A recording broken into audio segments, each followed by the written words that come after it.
Hello everyone. So this is part second of the series. Here we are covering chapter 10 of class 7. So in last video we have discussed till here uh, page number 140. Today we will go further and start from here. Okay, this one. So, in the midst of this economic and political crisis, the ruler of Iran, Nadir Shah, sacked and plundered the city of Delhi in 1739 and took away immense amounts of wealth. This invasion was followed by a series of plundering raids by the Afghan ruler Ahmad Shah Abdali, who invaded North India 5 times between 1748 and 1761. क्योंकि हम इसके पहले पढ़ चुके थे कि क्या क्या इकोनॉमिक और पॉलिटिकल क्राइसिस थी, तो इस ये जो इकोनॉमिक और पॉलिटिकल क्राइसिस हो रही थी उस बीच क्या हुआ कि जो रूलर ऑफ ईरान था जिसका नाम नादिर शाह था, उसने बहुत सिटी ऑफ द दिल्ली थी, मतलब दिल्ली की सिटी थी, उसको सैक और प्लंडर कर लिया इन 1731 को, और बहुत सारा जो भी वेल्थ था वहाँ का उस सबको अपने कब्जे में ले लिया। इस वजह से क्या हुआ, मतलब इस ये ऐसा इन्वेजन था कि इसके बाद अलग अलग फिर बहुत सारे इन्वेजन होते ही गए, series of plundering raids by the Afghan rulers, मतलब सीरीज चलने लगी क्योंकि हिम्मत मिल गई सबको। लाइक अफगान रूलर अहमद शाह अब्दाली, ठीक है, उसने पूरे नॉर्थ इंडिया को इन्वेट कर लिया 5 टाइम्स बिटवीन 1748 एंड 1761। फिर नादिर शाह का जो अटैक था दिल्ली में, उसके बारे में यहाँ पे कुछ इन्फॉर्मेशन दी हुई है, जैसे कि the devastation of Delhi after Nadir Shah invasion was described by contemporary observers. One describe the wealth looted from the Mughal treasury as follow. So ये जो डिवास्टेशन था दिल्ली का बाय नादिर शाह या फिर आफ्टर नादिर शाह इन्वेजन, क्या डिवास्टेशन हुआ पूरे, क्या मतलब पूरा जो क्राइसिस आई दिल्ली के रीजन में, वो अलग अलग ऑब्जर्वर्स जो थे उस वक्त को उन्होंने डिस्क्राइब किया। इसी में से एक ऑब्जर्वर ने बोला, जो भी वेल्थ लूटेड किया गया था, मतलब चुराया गया था मुगल टेरिटरी से, उसके बारे में उन्होंने बताया कि 60 lakhs of rupees and some thousand gold coins. So 60 lakhs of rupees was a major amount in that time. तो इतना इतना रुपए और सम 1000 gold coins, ठीक है, 1 crore worth of gold were, nearly 50 crores worth of jewelries, most of them unrivalled in the world. और हाँ, तो ये सब चीज़ें किया गया, और बहुत सारी चीज़ें जो अब तक मतलब बहुत सारी पता भी नहीं है, तो ये सब चीज़ें, ठीक है। And the above included the peacock throne, इसके एक पीकॉक थ्रोन हुआ करती थी उनके पास, मुगल्स के पास, तो उन्होंने उसको भी उन्होंने ले ली।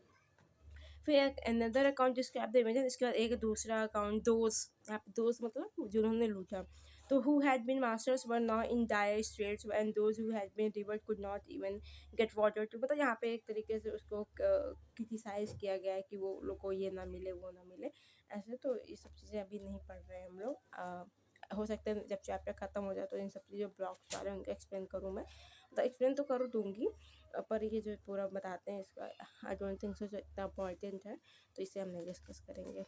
Now there.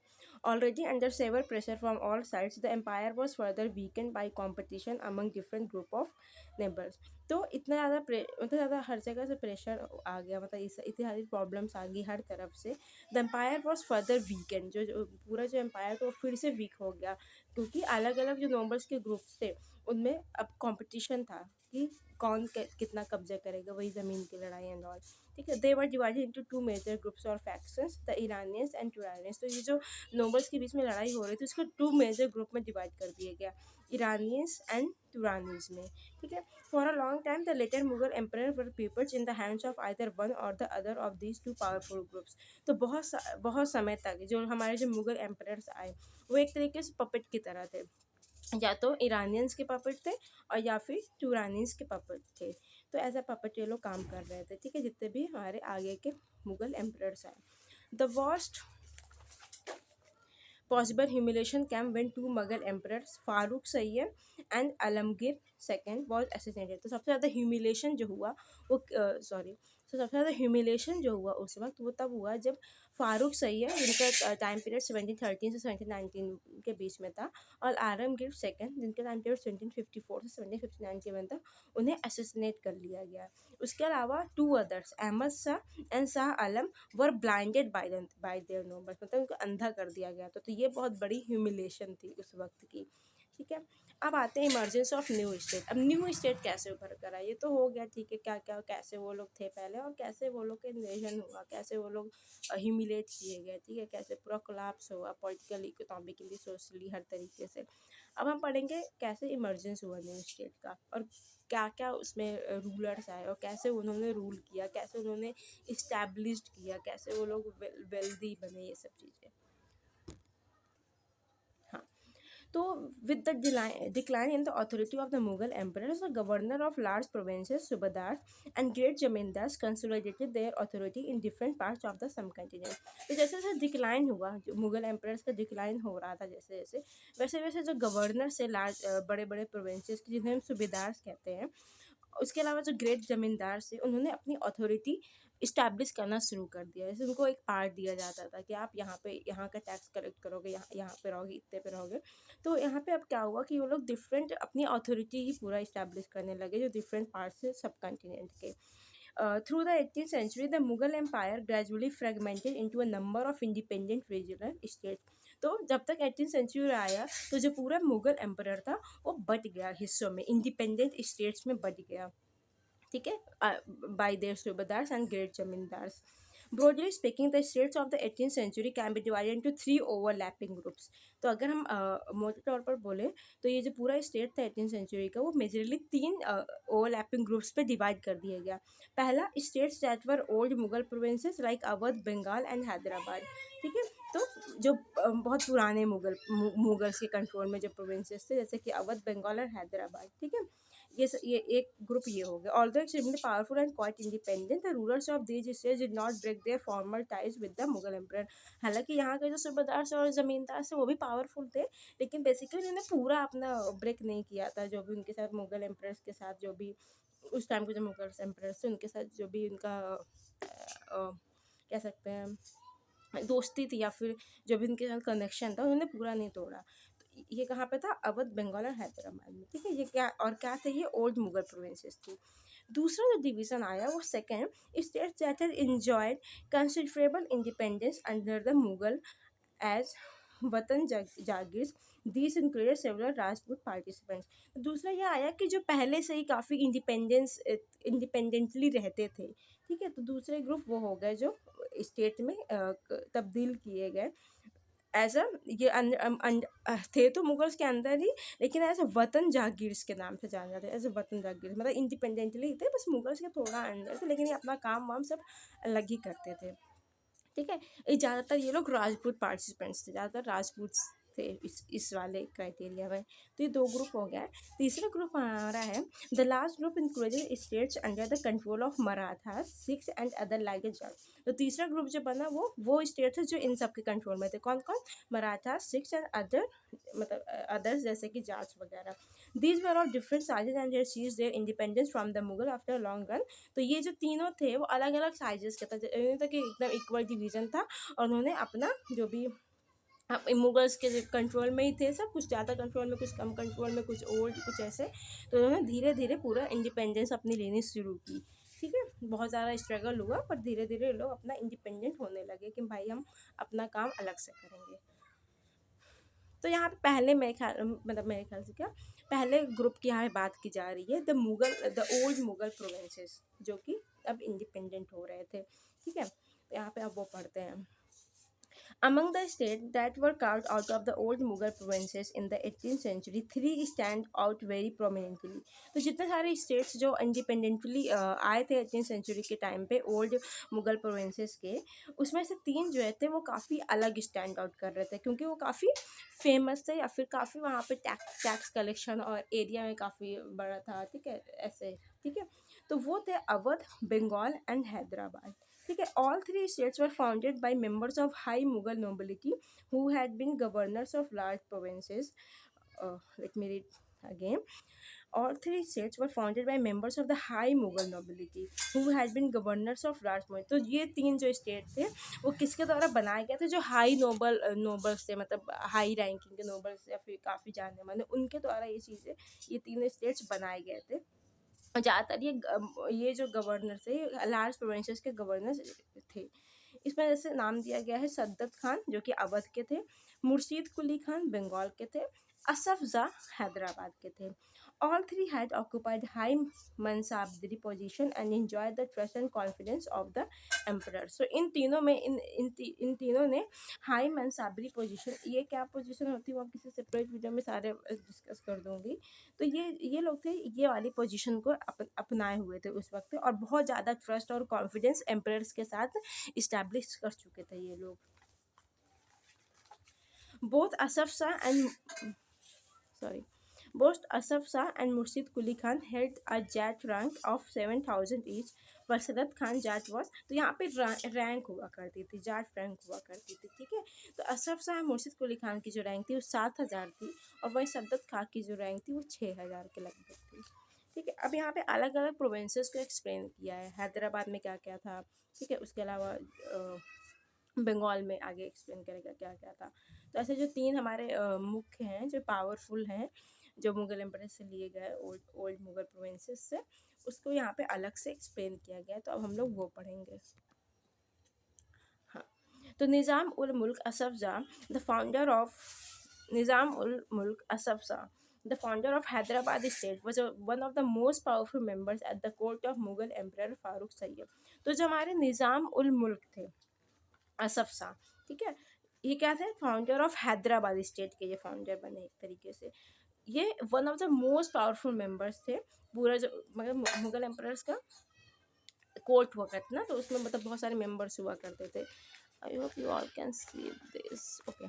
हाँ, तो ये पूरा कोर्ट, तो यहाँ का ये मोस्ट पावरफुल मेंबर्स थे, one of the most powerful members थे मुगल एम्परर। कौन से मुगल एम्परर थे उस वक्त? फारूक सैयद थे, ठीक है, फारूक सैयद मुगल एम्परर थे। और निज़ाम उल मुल्क अहमद शाह वो फाउंडर थे हैदराबाद स्टेट के। He was interested first with the governorship of Awadh and later given charge two of the Deccan. तो सबसे पहले इनको गवर्नरशिप दी गई थी अवध की, उसके बाद इनको पूरे डेक्कन का चार्ज दे दिया गया था। डेक्कन अगर हम ज्योग्राफी पढ़ेंगे तो वहाँ पे मैं बताऊँगी, डेक्कन के नीचे वाला पार्ट हमारा साउदर्न पार्ट जो हमारा कहलाता है, मतलब उस पार्ट को हम डेक्कन पार्ट कहते हैं। हालांकि उस वक्त का मैप अलग था, तो वहाँ पे डेक्कन में अलग अलग चीज़ें थी, नाम मतलब बेसिकली अलग था। तो ये सब चीज़ें तो वो हम ज्योग्राफी पढ़ेंगे तो हम क्लियर कर लेंगे। As the Mughal governor of the Deccan provinces, Asaf Shah already had full control over its political and financial administration। हाँ, as the Mughal governor of the Deccan, तो मतलब क्योंकि अब मुगल गवर्नर हो चुके थे डेक्कन प्रोविंसेस के, तो असफ शाह के पास बहुत सारा कंट्रोल था पॉलिटिकली और फाइनेंशियली एडमिनिस्ट्रेशन, क्योंकि मैंने बताया कि डेक्कन जो पार्ट था वो बहुत ही बड़ा पार्ट था, बहुत ही लार्ज एरिया कवर करता था वो। देखिए, advantage of the turmoil in the Deccan and the competition among the court nobility, he gathered power in his hand and become the actual ruler of that region, ठीक है। तो क्योंकि मैंने पहले बताया कि बहुत सारा टर्मोइल हो रहा था, सब नोबिलिटी आ रहे थे, कब्जा कर रहे थे, ये सब चीज़ें ब्रिटिशर्स का रूल ये वो, तो इन्होंने इस चीज़ का जो टर्मोइल हो रहा था उस वक्त, इन्होंने इस चीज़ का एडवांटेज लिया और पूरा अपनी पावर, पूरी जो पावर थी जो पहले मुगल्स के अंदर आती थी उसके अंदर ये काम करते थे, ठीक है, एज अ गवर्नर। तो अब ये पूरा अपने हाथ में ले लिए, ठीक है। Asaf Shah brought skilled soldiers and administrators from northern India who welcomed the new opportunities in the south। तो असफ शाह जो थे उन्होंने बहुत सारे स्किल्ड सोल्जर्स और एडमिनिस्ट्रेशंस को, मतलब बहुत सारे स्किल्ड सोल्जर्स और एडमिनिस्ट्रेटर्स जो थे उन्होंने नॉर्दर्न इंडिया से लाए और उन्होंने अपॉर्चुनिटीज़ दी साउथ में काम करने के लिए, अपने साथ काम करने के लिए।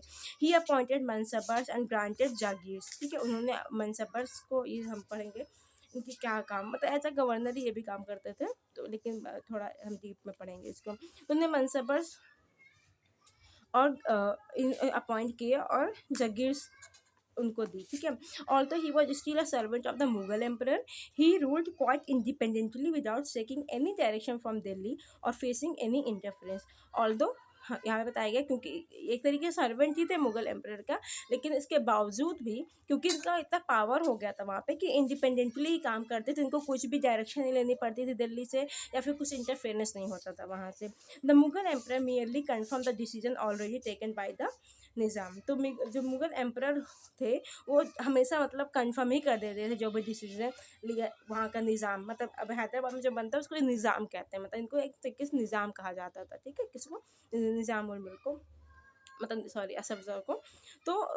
तो ये जो भी डिसीजन लेते थे वो डायरेक्टली और इनडायरेक्टली जो मुगल एम्परर थे वो उसको एक्सेप्ट ही कर लेते थे, तो उसमें कुछ वो वाली बात थी नहीं। तो इसीलिए अगर ये आई एम सॉरी, हाँ, तो इसलिए इंडिपेंडेंटली काम करते थे, भले ही पावर उनके हाथ में थी, मुगल्स के हाथ में थी। ठीक है, एक सेकेंड, आई थिंक ये ब्लर हो रहा है। Okay, now it's clear. हाँ, the state of Hyderabad was constantly engaged in the struggle against the Marathas to the west and with independent Telugu warrior chief Nayaks of the plateau। तो एक time आया जो जब state जो था पूरा हैदराबाद का वो बहुत ज़्यादा स्ट्रगल में चल रहा था अगेंस्ट द मराठास। मराठास उस पर बहुत वो करना चाह रहे थे, अपना कब्जा करना चाह रहे थे against the Marathas to the west, जो कि वेस्ट की तरफ करना चाह रहे हैं, and with independent Telugu warrior. उसके अलावा इंडिपेंडेंट तेलुगु वॉरियर जो थे वो भी काफ़ी इस पर अपना कंट्रोल लाना चाह रहे थे, कब्जा करना चाह रहे थे। अब ये इंडिपेंडेंट तेलुगु वॉरियर चीफ्स को हम नायक्स भी कहते हैं। ठीक है, नायक्स ऑफ द प्लेटो, मतलब अलग अलग प्लेटो के नायक्स वो कहते थे। The ambition of the Nizam to control the rich textile producing areas of the Coromandel coast in the east were checked by the British who were becoming increasingly powerful in that region. तो ये जो एम्बिशन था वो निज़ाम का, किसका, असफजा का, कि वो कंट्रोल चाहते थे टेक्सटाइल प्रोड्यूसिंग एरियाज में। क्यों? क्योंकि वो उससे टैक्स बहुत मिलता था। ठीक है, तो रीज़न तो यही है। और ये था कहाँ पे, कोरामंडल कोस्ट पे था, ईस्ट पे कोरामंडल कोस्ट पे था। तो यहाँ पे लेकिन जो कंट्रोल था वो ब्रिटिशर्स का बहुत था, क्योंकि उस टाइम ब्रिटिशर्स भी बहुत पड़ रहे थे। तो इसके लिए उनको उससे इसके लिए उनको ये जो निज़ाम था वहाँ का, उस ब्रिटिशर्स के साथ उनको अपना वो करना था, उनसे या तो पावरफुल होना था, या फिर उनसे लड़ाई करनी थी, या फिर उनसे समझौता करना था। तो वो चीज़ कैसे हुई वो हम पढ़ेंगे। ठीक है, अब निज़ाम्स आर्मी के बारे में पढ़ते हैं। Description of the Nizam of Hyderabad personal troops in 1719। तो यहाँ पे उसके आर्मी के बारे में, कैसे उसकी आर्मी थी, तो यहाँ पे बताया गया है कि वॉज अ सवारी, मतलब 400 एलिफेंट्स, ठीक है, 400 एलिफेंट, several thousands horsemen, ठीक है, near his person who receive upward of 100 rupees nominal pay and extremely well mounted richly। मैं ऐसे सोल्जर्स की बात है, जैसे मैंने पहले ही बताया कि मैं इसको ज़्यादा एक्सप्लेन नहीं करूँगी, ऊपर ऊपर से बताऊँगी। सो ठीक है, यहाँ तक हो गया। अब ये नेक्स्ट पार्ट है अवध। ठीक है, ठीक है, इसको पढ़ ही लेते हैं, अवध पढ़ लेते हैं और बंगाल पढ़ लेते हैं। ठीक है, उसके बाद फिर हम लोग this one the button joggers of the Rajput, जो सेकेंड पार्ट है वो हम नेक्स्ट वीडियो में पढ़ेंगे, क्योंकि I don't want to make it, ये ऑलरेडी 17 मिनट्स की हो चुकी है, तो आई डोंट वांट कि बहुत ज़्यादा लंबी हो जाए और बोर हो जाए सब। ठीक है, सो okay, Awadh. Burhan ul Mulk Saddat Khan was appointed Subadar of Awadh in 1722 and founded a state which was one of the most important to emerge out of breakup of Mughal Empire। तो बुरहान उल मुल्क सद्दत खान, इन्होंने as appoint हुए थे as a subahdar of Awadh 1722 में, और उसके बाद फिर उन्होंने एक and founded a state which was one of the most important to emerge out of the breakup of the Mughal empire. और उन्होंने एक स्टेट फॉर्म की जो कि बहुत ही ज़्यादा इंपॉर्टेंट थी as for the Mughal empire. ठीक है, अवध वॉज मतलब इन्होंने इतना ज़्यादा काम किया, एक तरीके से वो बताना चाह रहा है। ठीक है, Awadh was a prosperous region controlling the rich alluvial Ganga plain. तो अवध जो था बहुत प्रोस्पेरस था वहाँ पे। क्यों? क्योंकि यहाँ पे एलुवियल गंगा प्लेन था यहाँ पे। उसके बाद ट्रेड यहाँ रूट यहाँ पे बहुत होता था। ठीक है, ट्रेड के लिए काफ़ी सही था। ट्रेड होता किसी का between north India and Bengal के बीच में, तो यही इसी के थ्रू यहाँ पे ट्रेड हुआ करता था। Burhan ul Mulk also held the combined officers of subadari, diwani and faujdari. इसके अलावा बुरहान उल मुल्क जो थे उन्होंने कंबाइंड ऑफिसर्स रखे। ठीक है, किसके? सूबादारी, दीवानी और फौजदारी के, इन तीनों की। ठीक है, in other words he was responsible for managing the political, financial and military. तो हम कह सकते हैं मतलब subadari for political, diwani for financial and faujdari for military. तो उन्होंने इन तीनों चीज़ों के लिए अलग अलग ऑफिसर्स बनाए, अलग अलग टीम्स बनाई। ठीक है, तो इतने अच्छे से ये चीज़ मैनेज कर रहे थे, तो हम कह सकते हैं बहुत ही पावरफुल और बहुत ही दिमागदार इंसान थे ये। So Burhan ul Mulk tried to decrease Mughal influence in the Awadh region by reducing a number of offices holders, Jagirdar appointed by the Mughal। तो उन्होंने मुगल इन्फ्लुएंस को कैसे डिक्रीज किया? क्या उन्होंने दिमाग लगा? उन्होंने क्या किया कि जो नंबर ऑफ ऑफिस होल्डर्स थे जो कि मुगल से अपॉइंट कर रहे थे, उनको क्या कहते हैं, जागीरदार, उन्होंने उनका इन्फ्लुएंस कम किया। उन्होंने क्या किया? ये लोग को मतलब कम करते गए कि इनके ऑफिसर्स रहेंगे नहीं, जो मैं अपॉइंट करूँगा वो ज़्यादा रहेंगे। ठीक है।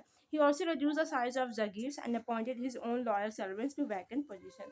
इसके अलावा उन्होंने जागीर्स की जो भी पोजीशन थी उसको भी उन्होंने बहुत ही कम कर दिया, ठीक है, और उन्होंने अपने खुद के लॉयल सर्वेंट्स को अपॉइंट किया उन पोजीशन में। The accounts of the Girdars were checked to prevent cheating and the revenue of all the district were assessed by official appointed by the Nawab's court, ठीक है। तो जो भी अकाउंट्स हुआ करते जागीरदार्स के उसको मतलब उसको चेक किया जाता था टाइम टू टाइम ताकि कोई चीटिंग ना हो, ठीक है, और सारे जो रेवेन्यू है वो अच्छे से मतलब रेवेन्यू हो, और उसके अलावा रेवेन्यू को कलेक्ट करने के लिए भी ऑफिसर्स अपॉइंट किए जाते थे बाय द नवाब्स कोर्ट, ठीक है। He sees a number of Rajput zamindars and agriculturally fertile lands of the Afghan of Rohilkhand. इसके अलावा उन्होंने बहुत सारे बहुत सारे राजपूत जमींदार का भी उन्होंने सीज किया, ठीक है, ज़मींदारी राजपूत के कंट्रोल में जो जमींदार थे उनको भी सीज किया। उसके अलावा एग्रीकल्चरली फर्टाइल लैंड को भी सीज किया, किसके, अफगान्स ऑफ रोहिलखंड के, ठीक है। तो इस तरह ये अपनी पावर, इंडिपेंडेंट पावर अपना इस्टेब्लिश करना शुरू किए धीरे धीरे, ठीक है। The state dependent on local bankers and Mahajan for loans. जो स्टेट था वो डिपेंड हुआ करता था लोकल जो बैंक्स हुआ करते थे और महाजन पे, किसके लिए, लोन्स के लिए। It sold the right to collect tax to the highest bidders. तो इससे क्या होता था, राइट टू कलेक्ट टैक्स जो होता था वो किसके पास चला जाता था, हाईएस्ट बाइडर्स के पास, जिसके पास ज़्यादा होगा, जिसके पास ज़्यादा चीज़ें होंगी, ज़्यादा जिसके पास पैसा होगा उसके पास राइट टू कलेक्ट टैक्स हो जाता था। दीज रेवेन्यू फार्मर्स, इन रेवेन्यू फार्मर को क्या कहते हैं, ijaradars, agree to pay the state a fix sum of money. तो ये जो रेवेन्यू फार्मर होता जिनको चाहिए होता था, ये एग्री हो जाते थे स्टेट को देने के लिए फिक्स सम ऑफ मनी, ठीक है, हम इतना मनी आपको दे रहे हैं, ठीक है, मतलब आप हमारा कलेक्ट करके रखो, ठीक है। Local bankers granted the payment of this contracted amount to the state. और फिर उसके बाद जो लोकल बैंकर्स हुआ करते थे वो गारंटी करते थे इस पेमेंट के लिए कि ये स्टेट पे चली जाएगी और आपका सेफ रहेगा। In turn the revenue farmers were given considerable freedom in the assessment and collection of taxes. इसके इसके इसके मतलब इन टर्म सॉरी, इसके रिटर्न में क्या होता था, revenue farmers were given considerable freedom in the assessment and collection of taxes. जो रेवेन्यू फार्मर्स मतलब जो कलेक्ट करते थे तो वो लोग उसका पैसा रखते थे, और इसके अलावा इनको दिया जाता था फ्रीडम कि ठीक है आप अपने मन से अपने हिसाब से पूरा टैक्स को कलेक्ट कर सकते हो, आपको फ्रीडम दी जाती है इस चीज़ की, कोई रोक टोक नहीं लगाएगा। These developments allow new social groups like money lenders and banker. तो इसके लिए क्या अब न्यू सोशल ग्रुप्स क्रिएट किए गए जिनको मनी लेंडर्स या फिर बैंकर्स के नाम से जाना जाने लगा। क्यों, to influence the management to influence the management of state's revenue system, something which had not occurred in the past, ठीक है। तो ताकि जो भी स्टेट रेवेन्यू सिस्टम है उसके मैनेजमेंट को अच्छे से किया जा सके, और जो कि अब तक नहीं हो रहा था पास्ट में। तो इस तरह इन्होंने अपना सब कुछ अपने अंडर में लाते गए धीरे धीरे, और एक तरीके से ये इंडिपेंडेंट हो गए, ठीक है। तो आई थिंक ये 23 मिनट्स की हो गई ये video. So till now this is it.